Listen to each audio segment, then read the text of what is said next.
Hello boys and girls. Today I will show you the next steps for your creative color wheels. You have all of your colors painted. You should have the 3 primaries at the top, 3 secondaries, and then your 6 tertiaries. And I didn't finish painting it, but I'm going to show you what the next step is. The next step is taking your paper square. It's a thick piece of tag board, and you need to write your name on the back. And then what you can do is trace your shape. You started brainstorming ideas for shapes, and what you'll do is pick your favorite one and you'll trace it onto your square. What I did was I'm doing an elephant, and I angled the elephant diagonally so it fits better on the paper. You'll want to make sure you try to fill up the space as much as possible, and you can draw it with a pencil. And remember, we only want outlines. We don't want any details. So you don't want to have eyes or lines inside the face. We just want one single shape. That's an outline. And then you will cut it out. You'll want to make sure you'll write your name on the back again once you cut it out. I'm going to slowly turn my paper as I'm closing my scissors to get all the details. And sometimes it is easier to do a bubble cut first. For example, if I just cut within here and I don't cut too many details, I can go back later and cut more of the details.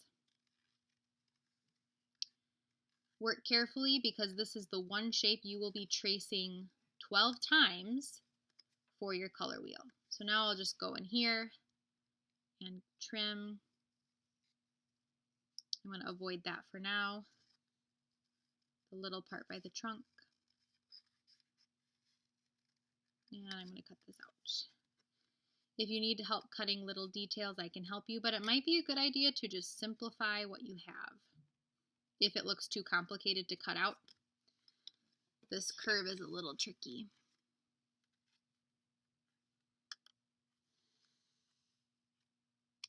There we go. Once I have my shape cut out, I'm ready to trace it onto my colored pieces and to cut those out. You have a lot of space to work with, and so what you'll want to do is pick your favorite part of your color. You'll want to pick a part that's very solid and mixed well. And what you can do is, I have a little piece of tape here. I like using the tape or masking tape to place the shape down, and that will help it stay in one spot. I'm going to place that down and just trace it, holding it in the middle.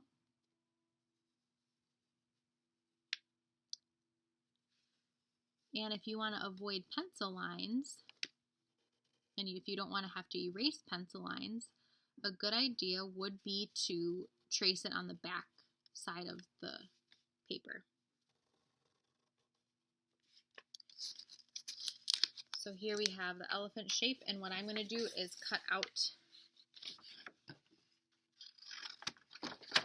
and do a bubble cut here.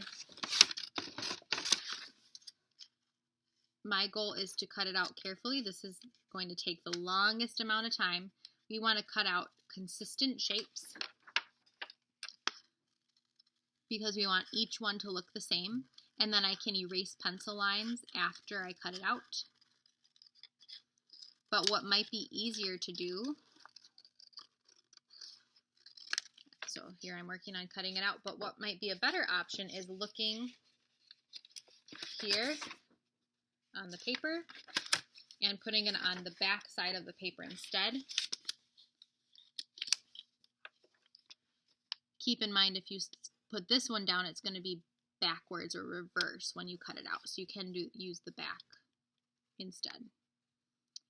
I might suggest doing this over tracing it the other way. So then what you'll do is you can cut this one out.